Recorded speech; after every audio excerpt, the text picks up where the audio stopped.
Break news చూస్తున్నాం. TDP బలోపేతంపై CM Chandrababu focus పెట్టారు. ముఖ్యంగా టీడీపీ సంస్థాగత నిర్మాణం, జిల్లా కమిటీలపై దృష్టి సారించారు.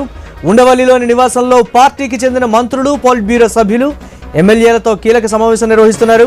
టీడీపీ సంస్థాగత ఎన్నికలు, రాష్ట్ర కమిటీలకు సంబంధించి ఆయన చర్చిస్తున్నారు. అసెంబ్లీ, పార్లమెంటరీ కమిటీల నియామకంతో పాటు రాష్ట్ర కమిటీ ఏర్పాటుపైన చర్చించే అవకాశం ఉంది. స్త్రీ శక్తి పథకం విజయవంతంపై జిల్లాల్లో ఏర్పాటు చేయనున్న సమావేశాలపైన చంద్రబాబు ఆరా తీస్తున్నారని తెలుస్తోంది. సెప్టెంబర్ 3న అనంతపురంలో సూపర్ 6 సూపర్ హిట్ పేరుతో నిర్వహించే బహిరంగ సభ ఏర్పాట్లపై మంత్రులు, ఎమ్మెల్యేలకు ముఖ్యమంత్రి దిశానిర్దేశం చేస్తున్నారు.